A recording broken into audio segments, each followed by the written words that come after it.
Hello, and welcome to yet another edition of Through a Therapist's Eyes. We have Miss Cortney Donaldson with us back. I think you're back because we screwed up last week, right? I am back from last week, but I'm back from 5 months ago too, right? Right. So. Yeah, she was here last week.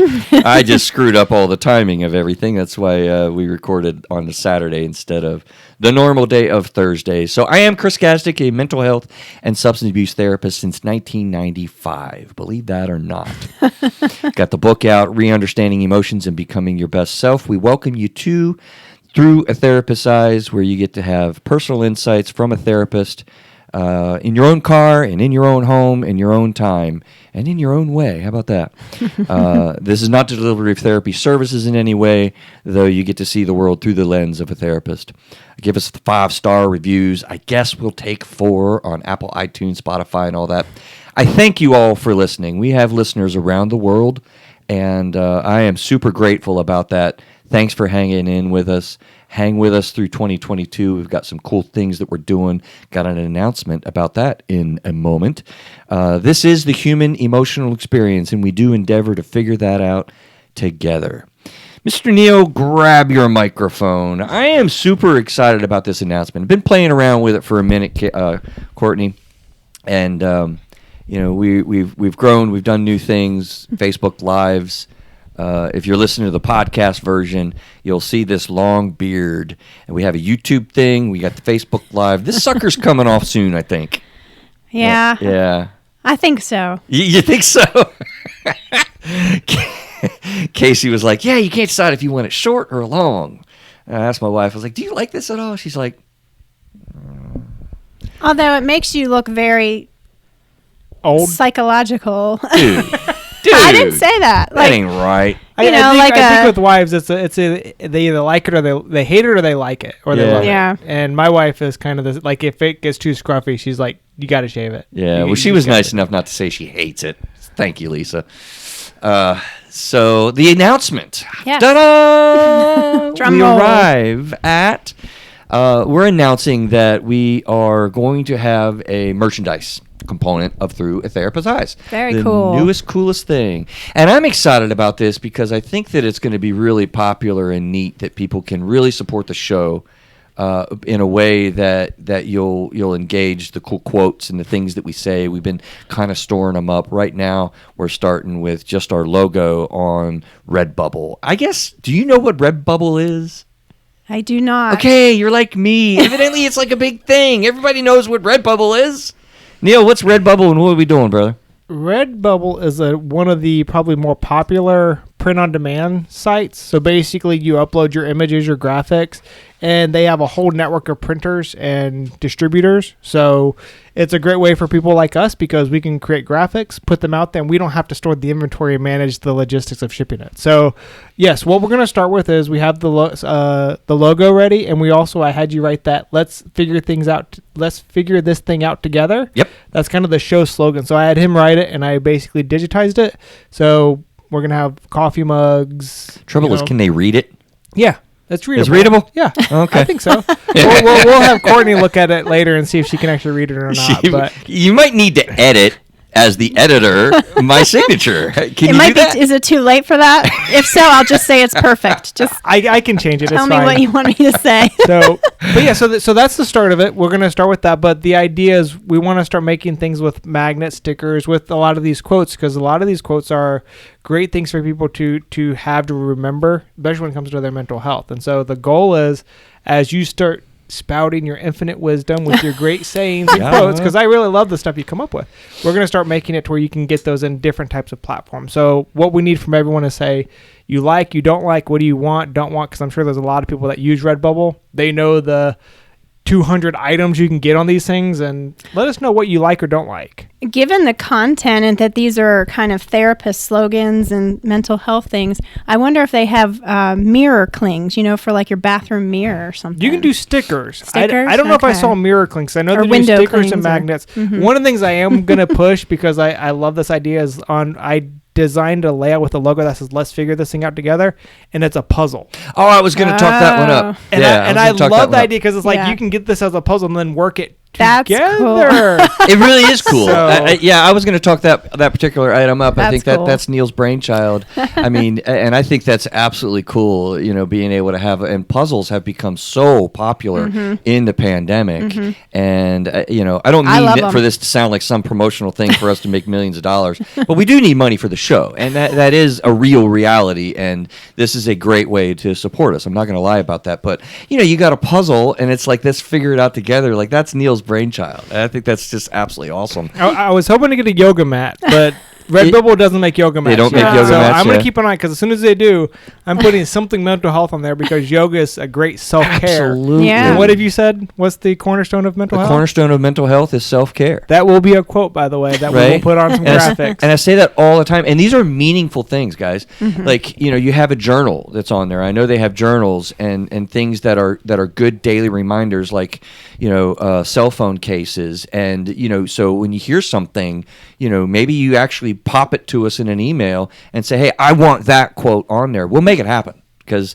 this is an awesome way to interact with you in a meaningful way that can make an impact in your life, I feel. Yeah, and that's the goal of this. So, Yeah. and we also have something else coming down the pipe, that now another teaser. So we'll talk about that further down the line. As I we get seriously there. don't even know what you're talking about. Oh, you know what we're talking about? It's the other thing. The potential switch? Well, that could be included in it, but I'm talking about the coffee thing. Oh, gotcha. Yeah. So we're gonna like try to coffee. make it where people can Coffee's hopefully support us more and give you guys some other cool stuff with the show. Really build a interactive community with you guys. So, Cortney, you're with us. Here I am. You are a nationally world-renowned known editor. You have grown, girl. I am so proud to have known you back when, however long it's been now, before you exploded. I just want to sing your praise for just a moment. Oh, thanks. If it's okay. Would that be okay? I might blush, but okay. Guys, she is really an editor. She edited my book. Hopefully, if I didn't drive her too crazy, she will edit my second book.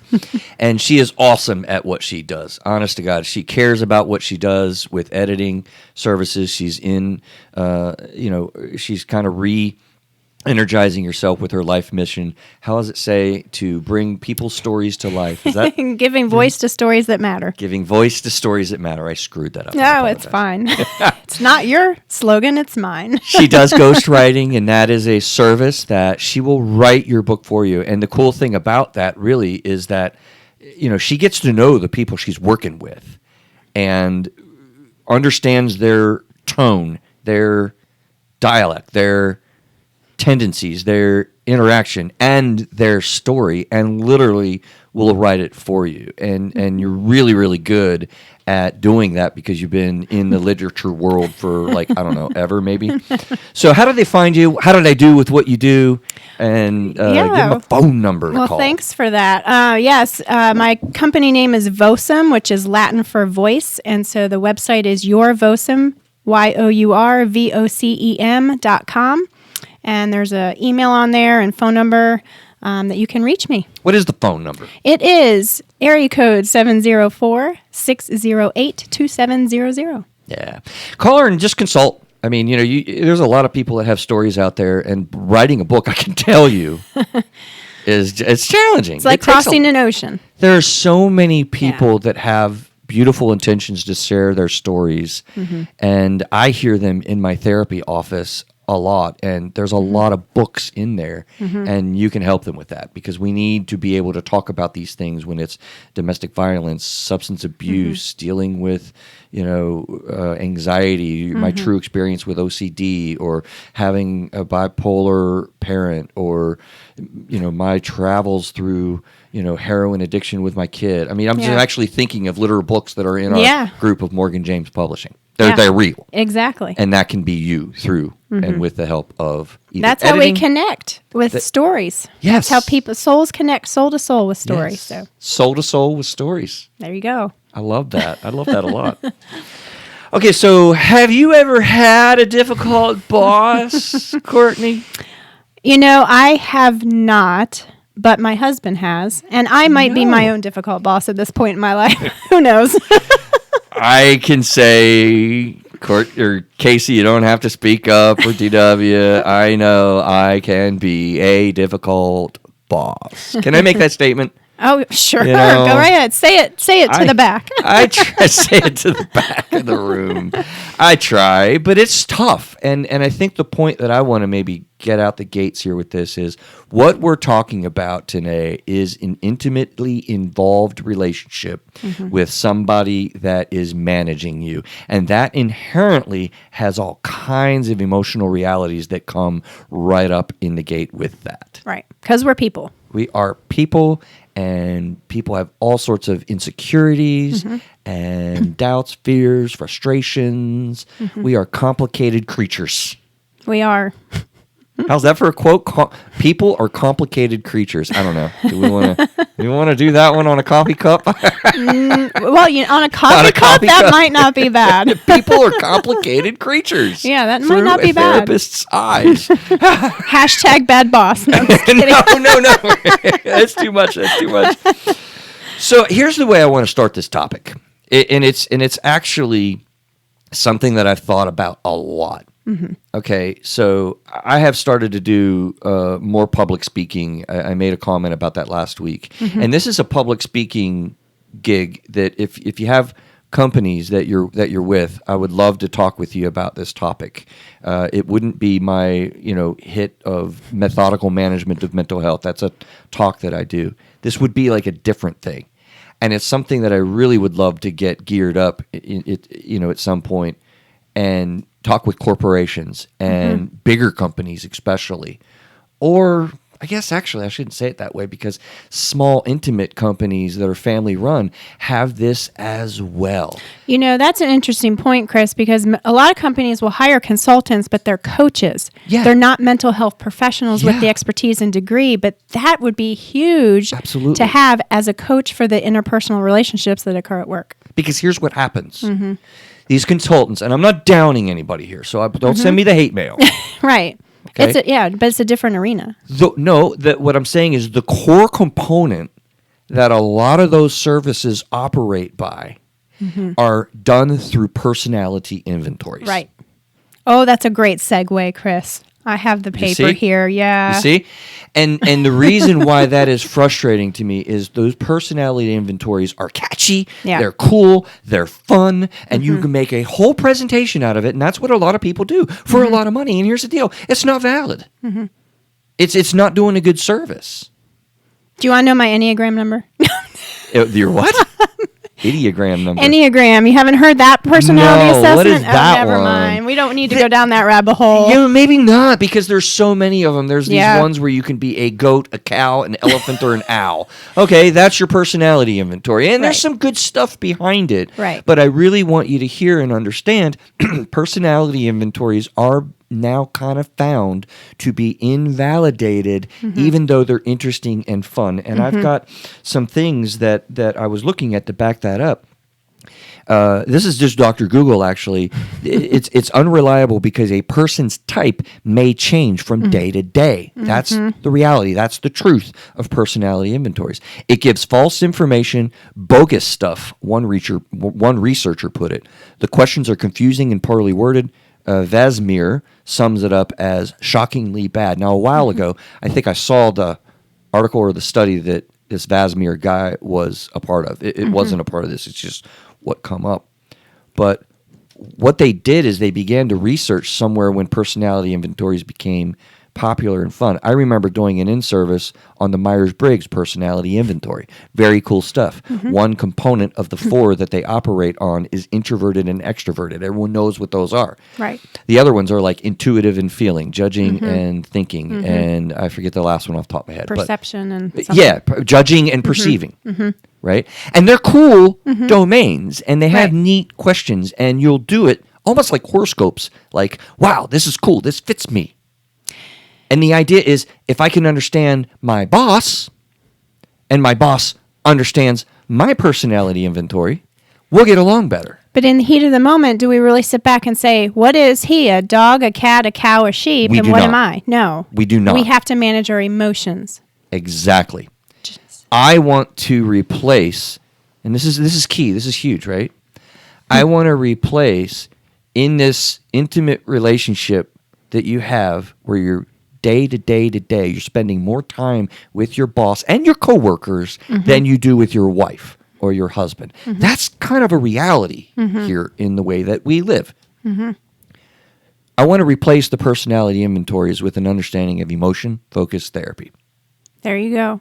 Right? Can I say one last thing about it? I've had all those done through the course of my professional career, personal career, just for fun, like you said. But we're always told, don't accept the labels that people put on you. They're just labels. They're just indicators. They're just information. But if you accept them, then you're going to live them out. Well, aren't these just labels? I do think there's a little bit more validity on the validity scale, that it is more than labels. Okay. I do. Now we arrive at fun labels like I'm an owl and you're a dog and this person's a cat. Like, okay, those are kind of labely, but they do have some thoughtfulness behind them and some questions that they tried to research. Like, for instance, I didn't know this, but the Big Five is a model that has a cool personality inventory type thing that I did find, and this article from Scientific American highlighted this Big Five model. They say in its simplicity, right? It doesn't sort anyone into a type, like you were just saying with a label, right? It just informs them where they kind of fall on a continuum of personality traits. There are no tricks, no surprises to be revealed. The same guy, Vazer, says. In a way, it's disappointing. It just means that personality tests can only tell you what you tell it. You won't learn anything that you didn't already know about yourself, she adds. And its accuracy comes entirely from how honest and self-reflective you were with your answers to the questions. But they did identify with this Big Five these 5 traits that seemed to be significant. Now, I think the military also used a little bit with the personality inventory stuff. That's where introverted and extroverted comes from, which is a significant factor with your personality traits. And the Big Five, they have as extroversion, go figure, right? I just said what I just said. Conscientiousness, agreeableness, neuroticism, it's a weird word, I'm not even going to go into it. Yeah, that is a weird word. Yeah, and openness to experience. Those are their Big Five characteristics that helps you to understand yourself on a continuum. But, and here's where I want to go to with what I would love to replace it with. We've talked about EFT before, right? Yes. Abandonment, engulfment, these types of realities, right? What do you remember about that? I am curious. Is that unfair? That's a little unfair. That's a little unfair. Okay. But I remember it's 2 kind of avenues we take. Yep. Right? When we're faced with a situation. Yep. On point. Do you remember the 2? Well, you just said them. Okay. We either run or I don't know. Pursue. Right? Pursue. That's what I meant. Or withdraw. Okay. That's what I meant with run. Withdrawal or pursue. Oh, okay. Run away. Withdraw. Yep. Or we pursue. So you've heard this before. Episode 11 and 101 I refer people to all the time. It's more of a marriage show. But understand this is what happens in our emotional systems, well researched by a guy named Gottman, that identified 2 specific insecurities that drive us in the way that we behave with attachments. Now, you might not think of your boss as having an attachment there, but you do. You have a very involved personal attachment, and they do to you. That's what group culture is in a small, intimate setting, such as 5 people businesses or 500 people businesses. There's a culture. And that culture is driven by people, and people are driven by attachments. There you go. So this is what happens in the attachments. You operate by either the insecurity of abandonment, where you're afraid of being alone or not valued or not important enough, not heard, this type of thing. And to gain emotional safety, you will pursue, meaning you will talk, you will engage, you will bring the issues up, you'll push the issue. You're sometimes loud about it. Okay. Or engulfment, which is the man or woman, not gendered, gets insecure about engulfment, engulfed by water, engulfed by flames. And so you see how this goes, where when somebody is having engulfment insecurities, they're afraid of being criticized, controlled, overrun, not even knowing who they are in severe situations, right? I lose myself. These are legitimate fears, And to gain emotional safety, engulfment people, as you said, will withdraw, shut down, put up walls, not speak up, just take things, be quiet, avoid issues. As you said, run, right? Right. How many people in business meetings are that person who's always asking questions, always talking, always throwing up their opinion, right? Mm-hmm. Those are abandonment people. Mm-hmm. How many people in business meetings just sit back and listen, won't say anything? You don't know what they're thinking. Those are engulfment people. Mm-hmm. So that's a good refresher for your brain. I mean, can you see how that impacts a difficult relationship with a boss? Absolutely. Absolutely. Play around with that in your head out loud for a moment. Well, I liken it to any other relationship. Like you said, these are relationships we spend a lot of time with throughout the day. But if you have, opposites, just like in any relationship, if the one who's wanting to talk about it, who is forcing the issue, who, wants to clear the air, so to speak, and you have one that's kind of hiding, running away, not wanting to get into conflict. Right. That's going to, especially, and I don't know if there's one that is more prevalent, for a 50-50. boss or, Is it 50-50 in I the think so. population? Oh, wow, that's fascinating. I'm making that up a little bit, but not really. I mean, Just based on experience. This is why opposites kind of attract in a marriage. You will find somebody from the engulfment camp if you're in the abandonment camp. You will find somebody in the abandonment camp if you're in the engulfment camp. And the thing that I like about this is it is really simple to understand and how it impacts what to look out for. Because when you get in a tough spot and you get triggered, holy crap, the Right. behaviors come loudly out. And if you have a boss who's abandonment, Yep. and This is where I was going. Go on and an with it. employee who is Engulfment. engulfment, then it's going to seem like an intimidating, domineering, Yes. scary situation, perhaps. Exactly. That boss is going to come off pushy, loud, micromanager. Okay? That's a big word, yeah. Right? And the engulfment employee is going to be freaked out. You don't care what I think. You don't even listen to me. You don't hear me at all. You run me over. You tell me what to do. And it's interesting because they say, people don't leave jobs, they leave bosses. They do. Right? Right. Or they stay with good bosses. If you're a boss, we're going to talk about good employees and good bosses in the last segment. Then you stay with them and you follow bosses. Yeah. I can see this in the corporate world and the banking sectors that we have. I have a lot of clients. Everywhere, yeah. I mean, they get their boss in their unit, their boss is leaving, and they say, "Where are you going?" "I'm going to." Yes. And the whole unit just up and goes. Yep. Opposite. How about an engulfment-based boss? Right?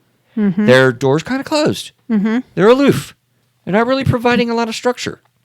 And abandonment people are like, dude, I don't know what you want from me. You're right. Like, talk to me. Give me some structure. Tell me what to do. Set some goals. Give me some feedback, yeah. Feedback, please. Yes. And they're lost. Yep. When they feel that way. Or they feel devalued. I'm Right. not They important. don't care, You don't care about me. Yeah. Or what I'm doing is not important, or I'm not doing a good job, or Yeah. And then people just freak out when the performance evaluations come out. I feel like when you're getting an evaluation of any kind, or you're getting an evaluation of any kind, there should be really no surprises on there.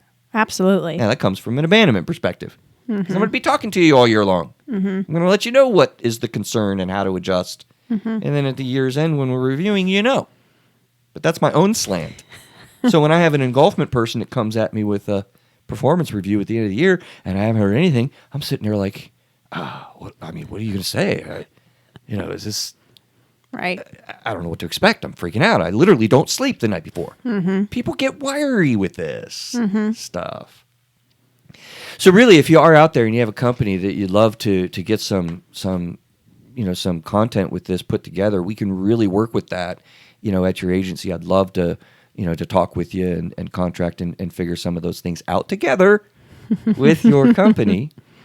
Now, just to highlight the power of this as well, some might be listening to this thinking, all right, well, I get it. I get really upset with my wife. She drives me nuts. Or my husband really triggers me and I get, I don't do this at work. Yeah, you do. But it's not as loud. Right. You don't have as much skin in the game. You don't really get that upset. There are a lot of people that say, I just don't experience that. I don't know what they're talking about at work. That's because you don't really get triggered and you don't, well, that's the title. You probably don't have a difficult boss. I would submit to you, if you have a significant abandonment boss, meaning they're on the continuum a little bit further than we want on the continuum, that's going to be a difficult boss, especially for some. If you have a difficult boss that's on the other side, an engulfment, they're probably more on an extreme side of the continuum. And that is absolutely going to be a difficult boss for the others. And I just explained how that goes back and forth. I think this is a big deal way beyond the personality inventories. Oh, yeah. Absolutely. You know?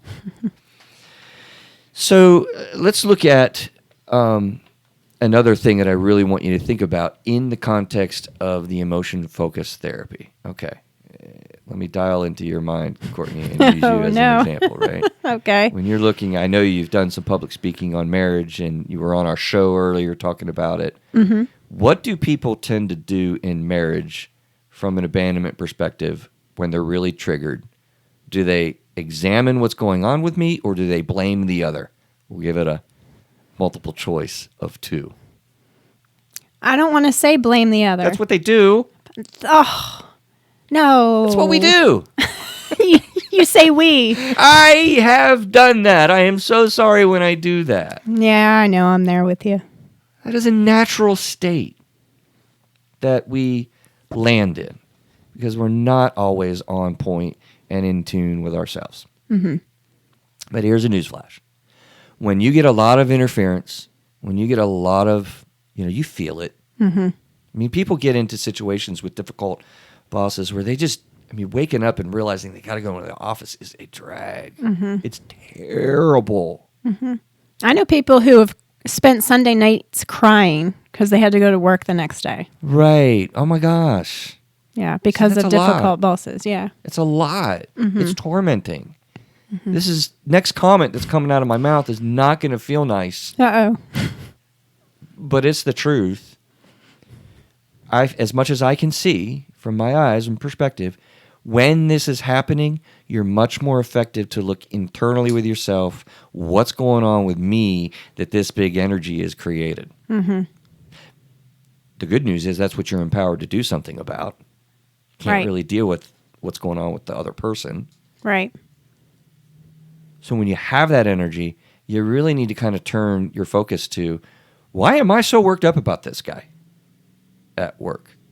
What is going on with me that this woman at work is driving me nuts? Why am I so upset Sunday night that I'm losing sleep because I got to go in and deal with all this? Now that's hard. That doesn't sound like a show on how do you deal with difficult bosses, does No, it doesn't. Get back on track, Chris. That is on. Does that feel off track? No, I'm teasing. I think you should.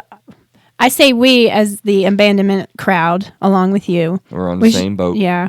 I mean, we all have to take a breath, hit the pause button and do that, I think, when things get energized. Yeah. I have a perfect example of this where somebody was talking to me about like how this works for them. And it was a period of life where they were just struggling, and they started to really do their own self-exploration, and they were really dealing with this difficult person at work. Might even have been a pursue pattern, by the way. Can you imagine a pursuing employee and a pursuing boss? Yeah, I've known of those. I'll just say that. I've known of those. Fireworks. Oh, Start yeah. flying. Yeah. And she began to realize, wait a minute, what's going on with me? And you know what she figured out? I have OCD. Oh, didn't know that, right? I'm a little bit too inflexible, a little bit compulsive about the way I want things to run around here. Maybe I need to kind of calm myself down, deal with my own anxieties. And she literally, through this work process, identified a full-blown anxiety reality that she never even knew before. Interesting. Right? That's going to create a lot of interference in a close relationship that you see somebody every day in and out of the office. So you really, I don't know, we'll talk about boundaries a little bit. We could talk about, communication skills. We could talk about what makes a good employee and what makes a good boss here in the last segment. But you're really empowered to get internal with yourself and look at what's going on to make changes there. Is there a control component? Especially if you have two pursuers or two abandonment people. I mean, one is in hierarchical terms. Hierarchical. The boss or, the decision maker. How did we get this far in our conversation without mentioning control? I don't know, but yeah. It's point and parcel to the point. Yeah. Because, it's just... control's such a funny thing, isn't it? Yeah. You either want more of it or you're fearful of it, and in a relationship where there is a formal power structure in place, as opposed to an informal power structure in place, super quick. Formal is when somebody has the hiring and firing or delegated legal authority to act like a police officer or whatnot. Informal authority is where there is no policy, statute, law, but you walk in the room and you command the room. That's an informal power structure. When you have a power structure of any kind involved, such as boss, right, listen to me or you're fired, right, control is a very edgy issue. Even if it's just implied. Absolutely. I mean, it doesn't even have to be directly stated. Yeah. It can be through behaviors or just the title alone. And let's face it, abandonment people throw their opinions around a lot, say a lot, express opinions a lot, to people that we're attached to. Yeah. Not trying to push you over. Right. Or control you. Right. I'm just trying to do a good job as a boss, which is partially trying to be a good coach. That's actually on the list. Mm-hmm. But it can be felt and interpreted, perceived, that you're controlling me. Mm-hmm. Just give me some clinical freedom here, for crying out loud. I don't need you to tell me what to do. I've been doing this for 15 years. Right. You get these things, this interference. So control is a big part of what we're doing. I didn't say this at the top, but Courtney, this was actually your idea of content that I ran with. I plead the fifth now. You can't do that. Okay. I just want to poke around for a moment at what you were thinking with, mental health in the workplace is a cool topic. Having a difficult boss. Like, what were you? How did I get here? How'd you get here? The winding and twisting road that is my brain.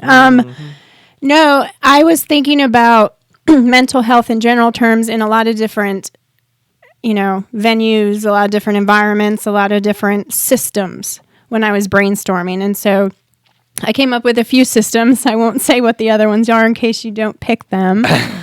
But the next one. Yeah. I think we'll go. I think we'll go there. That's a teaser. Yeah. So my mind went to the workplace as one of those environments where, it just mental health maybe is not addressed. I think there are so many systems where the whole person is not addressed or the whole person is not able to come to the table or is, restricted. And so the workplace, I believe, might be one of them.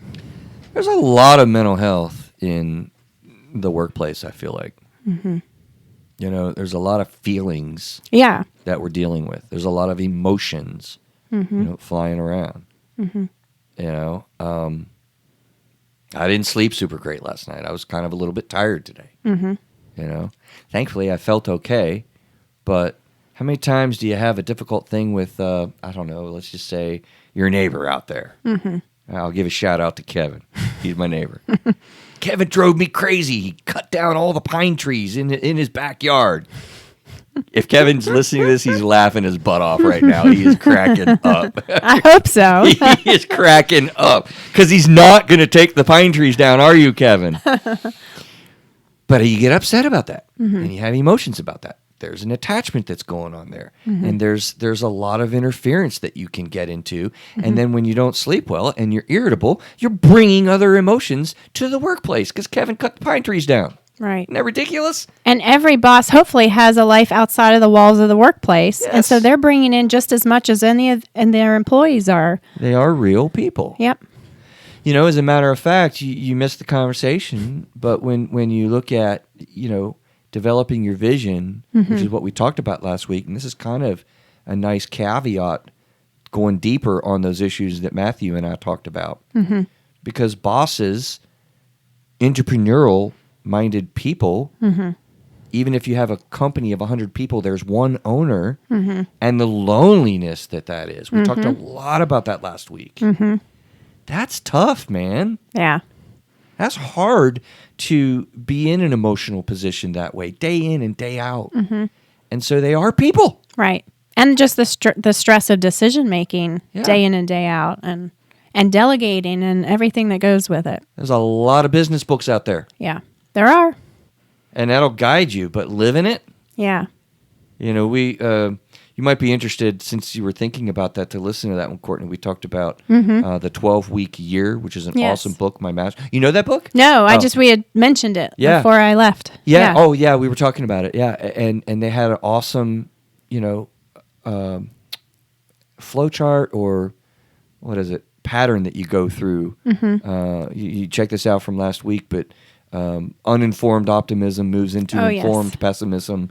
You moves into the valley of despair. Oh God, it's terrible. And entrepreneurs feel that. Yeah, they do. Then it goes to informed optimism, and ultimately you come out to the next stage of success and fulfillment. And you go through that process. And that's the person that you're dealing with. That's your boss. Right. All of that going on. Right. Can they share that? Yeah. Are they going to be honest about that? Yeah. Maybe to an extent. Yeah. Is it appropriate for them? Maybe to an extent. To an extent. Yeah. But there's boundaries there, right? Right. There's real boundaries that you have to manage. Okay. We need to move on because I'm afraid I'll get stuck. Here, let me go with some things that I thought about when I was brainstorming. I just called it a little segment here on some workplace challenges that might exist, right? That creates these issues and dynamics with difficult boss-employee relationships. So, tricky title. I just changed it. Yeah. But it's important because you look at yourself as the employee. So, tricky relationships between a boss and employees. Would that be a more appropriate title? We're going to keep it, but how to deal with difficult bosses. Well, deal with self. Again, that's a really important point. Here are some things that happen that I brainstormed. How about when an overly qualified employee sees self as unmanageable, right? I have more experience than the boss. I've seen this early on in my career. I have too. Right? What kind of dynamic does that set up? Oh, well, the difficult one. Right? Yeah, it's that's tricky. Because all of a sudden you're bumping into that hierarchy. You're bumping into confidence. You're bumping into that control piece. Or if you're not bumping into it, then you're not, exploring and developing your own self. You're not living up to your potential. You're not working with all of you're capable of. So it's one or the other, and it's a hard place to balance, I think. It creates. Here's something cool here. How do I do that? It can create a nasty emotion bubble that you operate in. When when you feel you've got more credentials, more quality, more smarts, more knowledge than your boss, and you really perceive that, boy, what a bubble you get into with that person, and how are you going to interact? So do you have any answers? I'm asking for a friend of a friend of a friend. Oh, yes. For this one. Someone out there maybe might be in this scenario. I love it. It's interesting. As you ask that, the first thing that pops in my mind is honestly, like, that person needs to kind of look at what's going on with me. Yeah. Really. I mean, that's tough. Yeah, it is tough. Yeah, you might have good experience to offer. So might this younger person. So might this Yeah. newer person. Yeah. I think that might have been one of the next ones or whatever. But when you feel like you've got more whatever fill in the blank, your friend might need to really adjust the perspective about, okay, I may have some good experience this team can operate with. How can I get that out there appropriately? How can I balance the emotion-focused therapy dynamics that might be at play? What might be going on with me that I can control to be a better participant in this scenario? I think the key is we always have choices. Always. Right? And the first choice you're saying is first look inside yourself, Yeah. because that's what you can control anyway. Right. Right. And how can I then adjust this because Right. I need to become more manageable by this difficult manager? Right.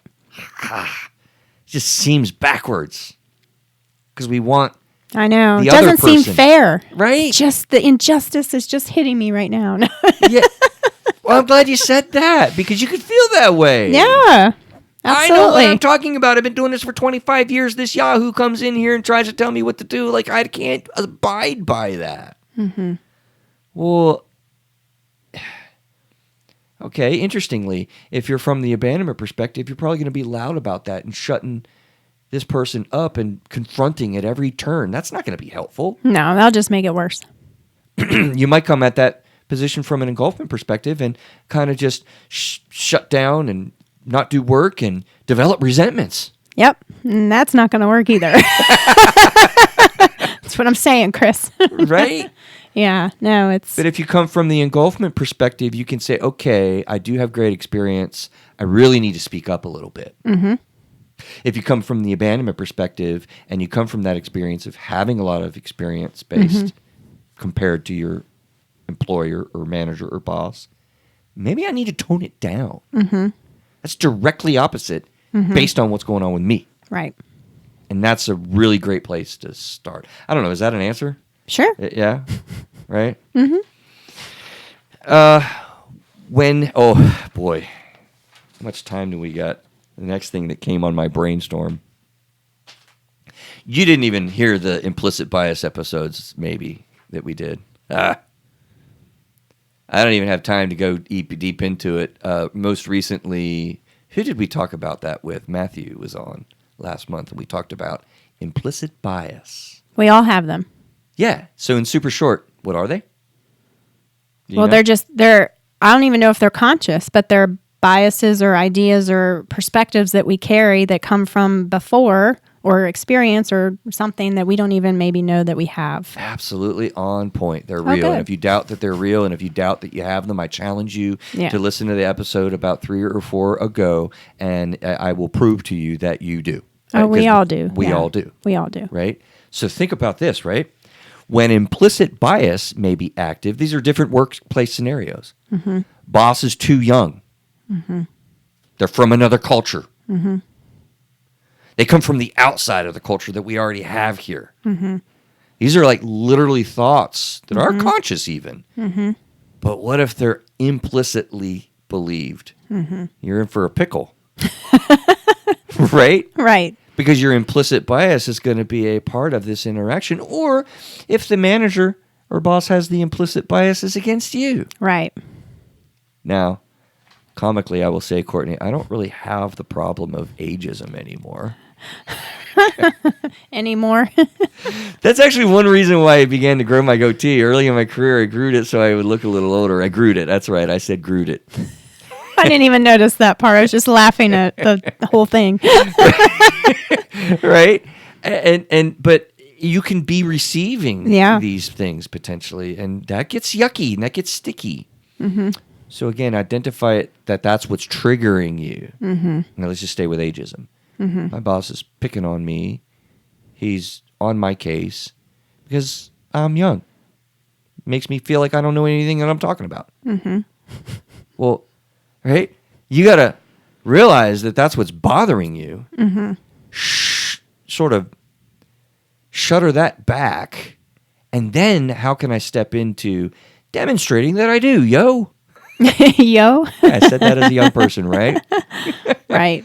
I do know what I'm talking about and how to operate. And then you can be more effective at, disproving these things. Culture, you're a woman. Women shouldn't be in the workplace. They should be at home. You don't know what you're talking about. Man's world runs the show. You're fired. No, I'm just kidding. Nicely done. And I should be if I'm operating from that. But, Right. Again, the implicit bias here, I may not know that I'm operating Right. from that. Right. That's a hard one. Right? I don't see myself as a male chauvinist. But if I'm sort of acting that out, like, I can't follow Cortney. Something's off. I don't get it. She doesn't seem to make sense out of the business world here. Like, well, my implicit bias belief is women can't do business. Or she's so emotional.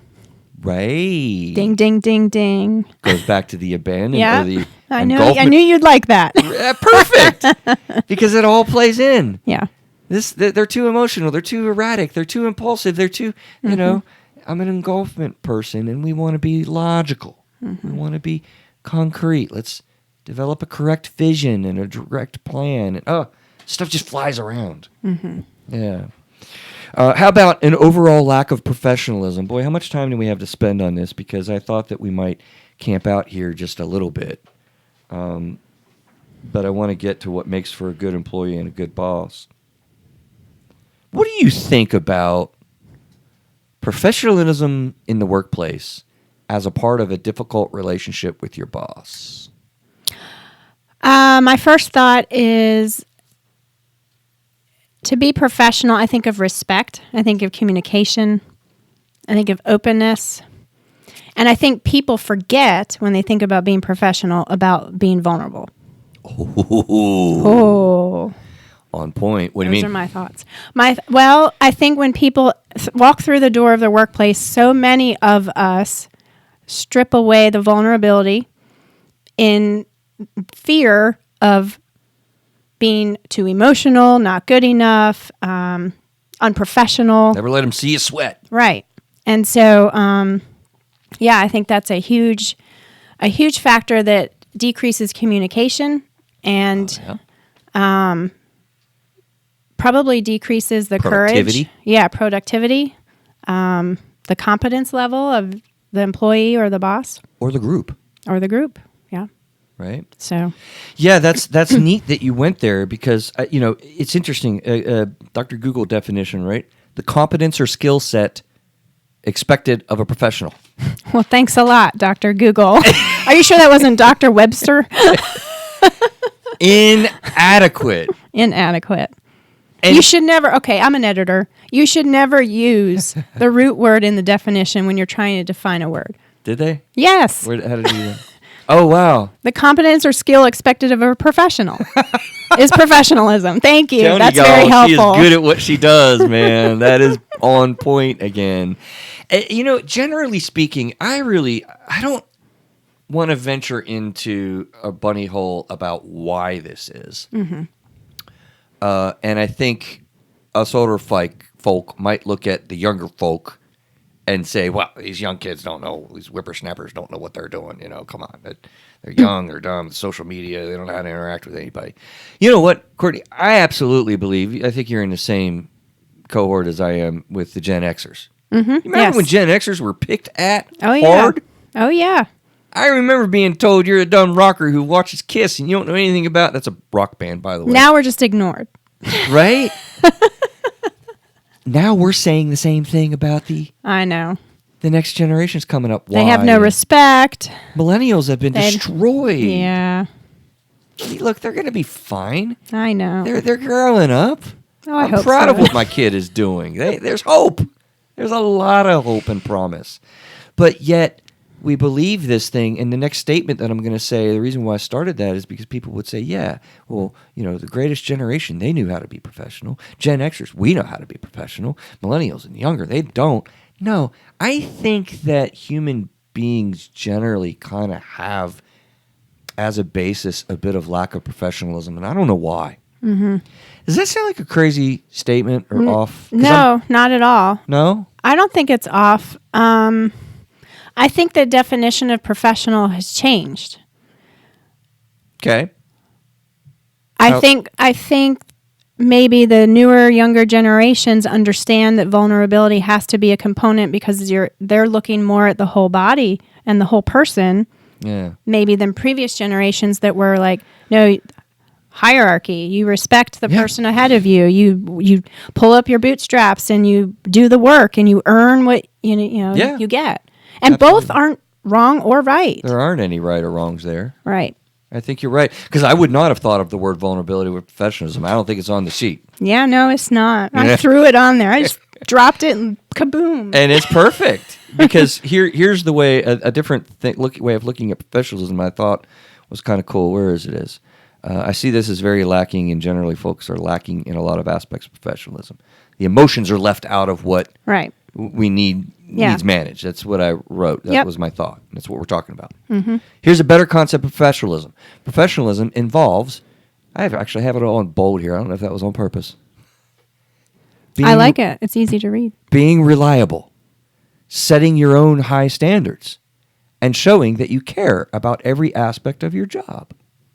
I think that's a really cool way of looking at the whole totalitarian perspective of, as you say, the whole person, the whole body, the whole mind, the whole group, the whole relationship, caring about it. Mm-hmm. You know how many people, are turning their cameras off on Zoom meetings and professional meetings now? It's kind of like, oh man, that's not exactly professional. Mm-hmm. How many people were way engaged and high energy during a meeting? Oh, we hate those people, right? Which is interesting. A balance. Yeah. With that, caring and that aspect of, boundaries that, we talk about. Here are 3 key elements of professionalism. Essential elements of professional behavior include knowledge and skills about a field. Mm-hmm. I think that's where usually people stop. Right. In the workplace, for sure. You can do your job, great. Go do it. Communication and relationship skills. Number 2.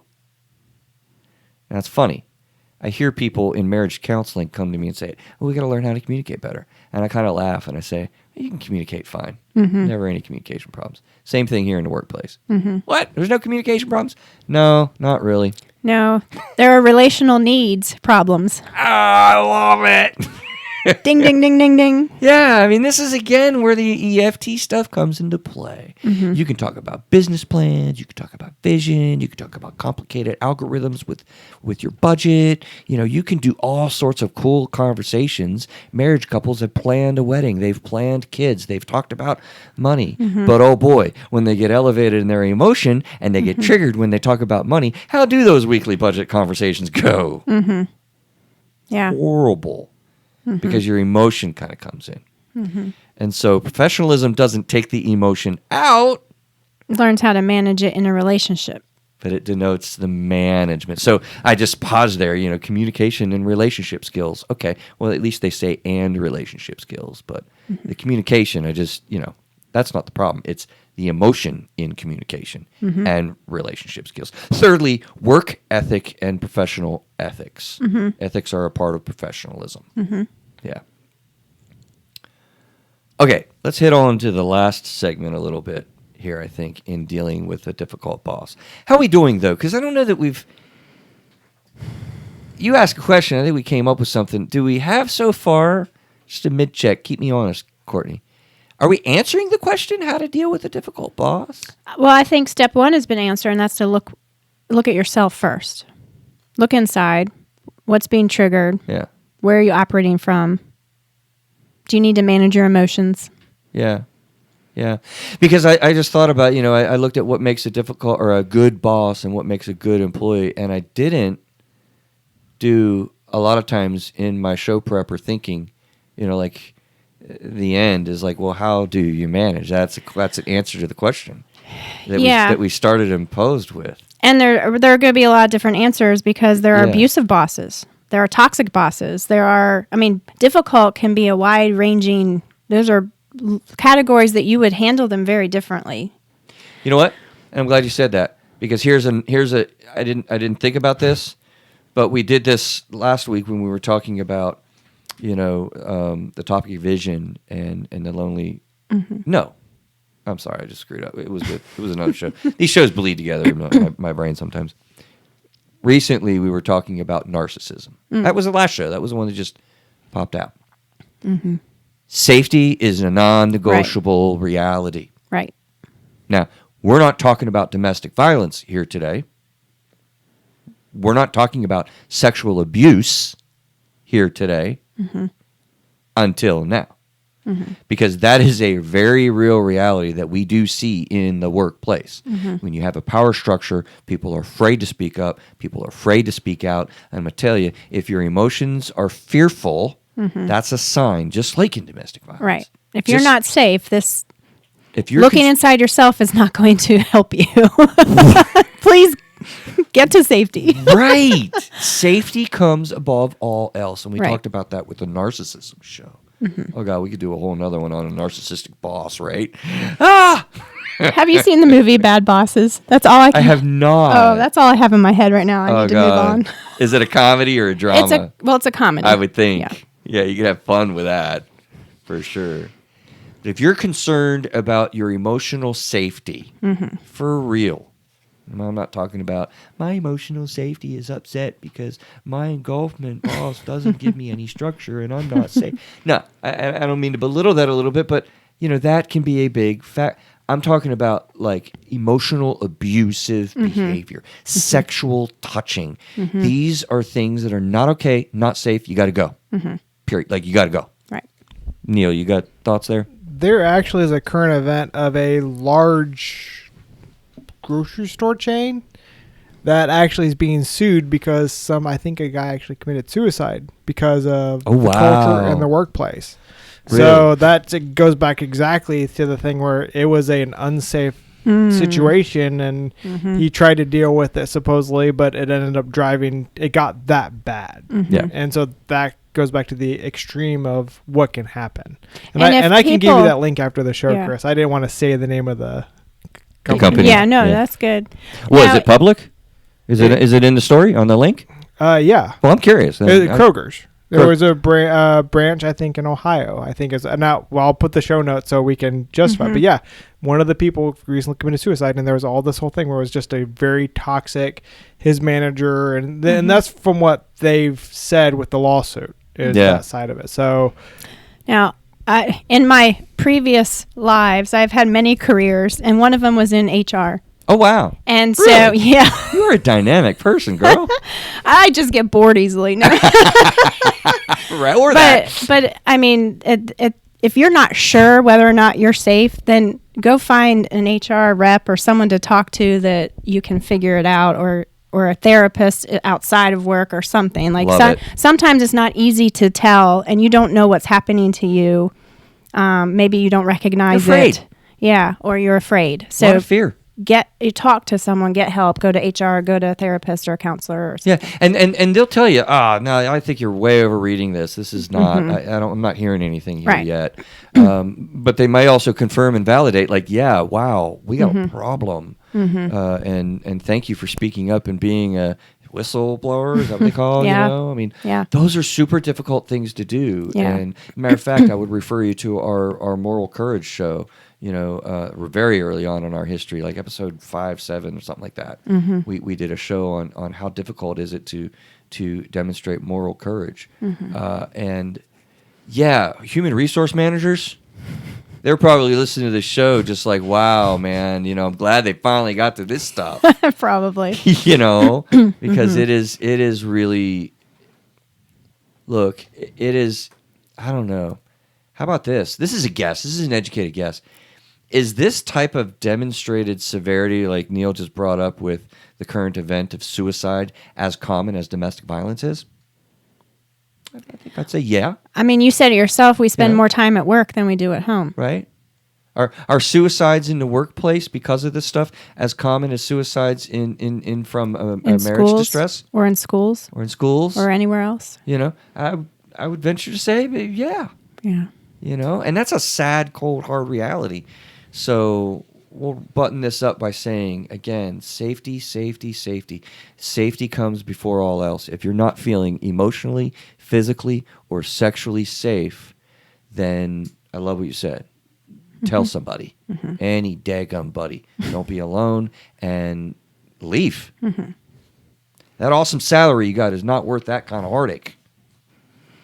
Make that bold statement. So what makes, I don't even know if that's bold. That just almost sounds like common sense, doesn't it?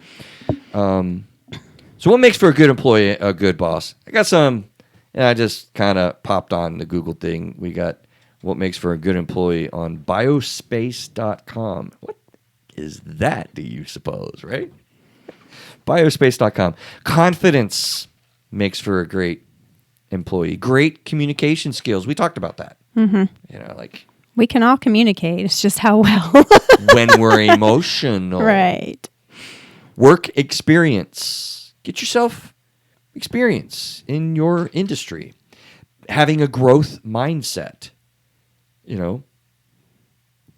Engulfment people, just to pick on that for a second, might not be forward thinking in their growth and expert or espousing that outwardly.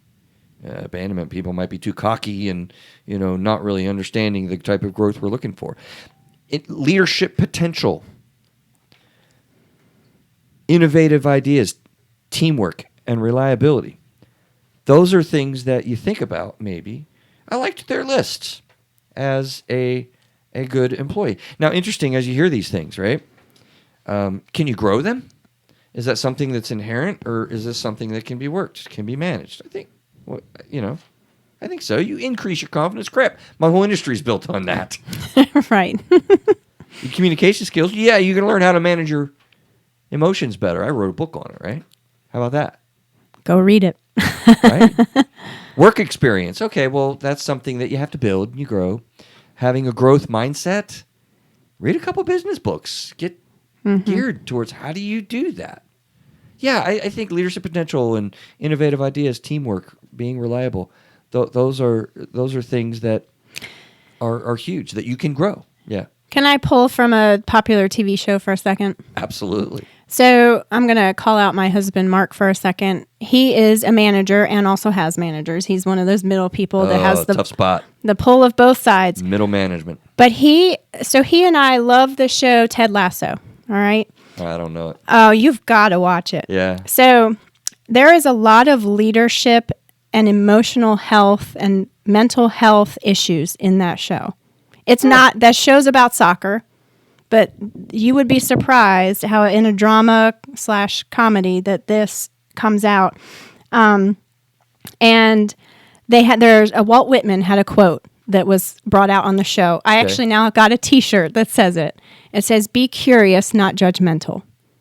And I think it's a great quote. Yep. That means ask questions. And it goes to communication, it goes to teamwork, it goes to all these things you just talked about, being both a good employee and a good boss. If you're curious, instead of going to judgment, instead of making assumptions, instead of criticizing, be curious. Ask the other person questions to better understand their perspective. Love it. Yeah, it's fabulous. Yeah. No, it sounds like the show really explores the emotional dynamics of these relationships. It does. You would love it. You have to go. Have you seen it, Neil? Oh, that's your homework. Yeah, that's the homework for all of us. All of you. Everyone who's listening to Through. I should get royalties or something. Yeah, the trouble is it's crazy. There's so many shows that I want to watch right now. I'm just kicking into and finishing Yellowstone. Mm-hmm. Oh my God, that had me going hard. and then I got, Star Trek Odyssey, and then I've got Star Trek Picard, and then I've got the season of Ozarks coming out, and I should stop because people are taking an inventory of what I watched and telling me. They're being judgmental instead of curious. Right. Ding. Also, with what makes a good employee, being respectful, professionalism, being a problem solver, committed, creative, being generous, and curious. I thought generous was an interesting thing. So they had a lot of lists onto that. All right, bosses. Speaking to myself, I guess. There's a lot of content out there about leadership, and I'm sure that if you want to be a good manager, you're going to tap into a lot of those things. Right now we're reading the 12-week year, and it is a cool thing. Thank you, Craig Graves, for getting us into that and learning from that. And there's lots of content out there about this. Dig in, people. If you're managing somebody, look, you need to learn how to do that. And here's the reality. A lot of times, people are just promoted and they don't know anything about managing human beings, bodies, emotions, people. and you're caught with your pants down. That's terrible. That's a bad analogy right now. Oh, dear God. Do we need to rewind and cut? Can we edit that out? Okay. Yeah, that is a bad analogy. Jake Gum. I'm sorry about that. You're caught unprepared. How about that? Is that better? Better. And so I really want to just highlight, like, it is really important for you to get training, to get geared in. I remember taking some trainings early in my career because I was starting to get into management of people, and I'm like, yeah, I need to figure this out and get trained. Don't think that you're going to be a good manager just because you got promoted. Just because you can do the job doesn't mean that you can manage people. You may be able to manage the job, but managing people is a whole new animal. Totally awesome employee, have been for years. Now you're managing other people, and that is a totally different skill set, totally different mindset. People don't realize, that lonely road as the boss and entrepreneur goes. Be curious. There's a lot there. Be very, very curious. Ask a lot of questions. But they gave some ideas here. The thrivingsmallbusiness.com. That's a better source than, what was the other one? Biospace. I don't know. But I liked what they had, and it was good to trigger a conversation. Communicates clear vision. Again, there's that communication thing, right? With emotion. Are you managing your emotion and communicating a clear vision? Connects vision to daily activities, sets clear expectations. I like to say in my marriage counseling work, expectations, pause, best developed when you have an agreement in place, or long-term norms, not otherwise. Gets a little edgy when you're supposed to set the expectations in the workplace, occurs to me. So, boy, that's tricky right there. Just wanted to point that out. Provides feedback and coaching. Engulfment people, you have to coach, teach, engage. That's tough. Do you do it too much as an abandonment person? I want you to really think about the internal process that you're engaging with yourself. Bosses here. Cares about the employees. Are you genuine? Do you give a rip? Shares personal experiences. That's that vulnerability that you were talking about, right? Yep. Makes work fun. Let's just pause on that real quick. If you're not doing a good job to have fun, the cornerstone of mental health, self-care, you're in trouble. And that is so for groups of people as well. I actually look at it as being the second of three cares. Self-care, I talk about all the time. Relationship care, same thing with relationships. Thirdly, physical care. You know what? I love workplaces that allow you to take walks. You ever hear that? Oh, yeah. Yeah, right? My husband does walking meetings all the time. See? That's right. Make work fun. Fosters team development, values employee perspectives, and rewards good performance. That's what they say makes a good boss. I hope that we answered a little bit of the what do you do in a difficult situation because, I'll sum us up here in a moment. But we need texting in, obviously, closing thoughts, comments, things you're thinking about. How'd we do? I don't know. Pretty good, I hope. Did we cover your topic well? I think so. Again, I just wanted to look at the workplace and mental health and the boss's role in that. It's fun. It's fun, and I thank you for creating the topic. Look, to sum us up, I hope that we've given you some thoughts and pieces that can really help you because I think there are a lot of us out there that are dealing with these edgy emotions, difficult people, but difficult emotions inside of ourselves. There is help. Don't be alone. Use your HR. That's a great point that Cortney brought as a wonderful teaching moment because you feel scared, alone, uncomfortable, shameful, guilty. Those are the real realities people are struggling and striving with in the workplace for all types of implicit biasness and things that are going on. So we endeavor to figure this thing out together is what we say because these are issues that are very real in the workplace. So be thoughtful about it. If you're in a tough situation, get out if it's emotional, physical, or sexual abuse.